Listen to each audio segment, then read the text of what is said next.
Hello, this quick dive is about how I photograph water drops. Before I get started, I just want to thank Elise. She asked this question in the Macro Chat live show number 6. So let's get to it. So here's my setup. I have a flash here, and I don't have the bottom part of it that can just sit. It's such an old flash that I just made my own little rig, put it in a box and some rice to hold it. And because I'm a Canon, to fire this off the camera, I have this mechanism here and it will pop. I'll just share with you real quick. I won't do a water drop, but I'll just share with you how it pops. Now I'm just using water at the moment. I have this backdrop and it's just a 3-ring binder. One thing I do want you to know is that when you're using flash, the light will bounce off very quickly. So this backdrop is right, as you can tell, next to the water drops. If you were to have it that far, then it would just be totally dark. You really do need to get the water as if it was one of those infinity pools, that you level the water all the way to the top and then have your camera shooting straight into it.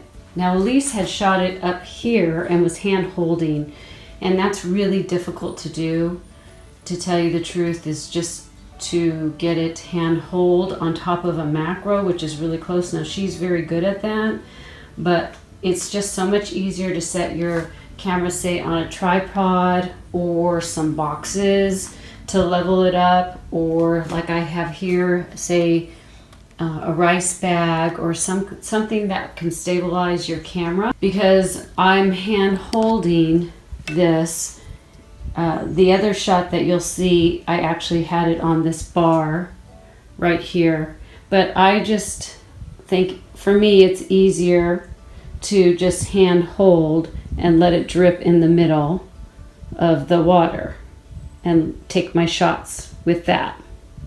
The most important thing for you to do, though, is to make sure that you're in focus. And some people use pencils and pens and all that kind of stuff, and I just take things around the house and use whatever I can. So I had these radishes cut up. They float, but what happens is if I can put it in the middle of the water, you can see here, and it kind of stabilizes me just to be straight. And then I go to the camera and focus to make sure that it's in the middle. So when I'm dropping the water drops, I make sure that the water drops are in the middle and everything is focused. So it's just an easy way for me to focus. And I'm just using one flash right now because my light is, the light source here is the window. I do have this just in case my light is really low, because you need good light and you need a flash to stop the motion. So you can see down here, it's gonna aim in the middle, and I'm gonna go up as high as I want. I'm gonna let a couple drops go just to make sure I'm in the middle, and after a while you'll just get it.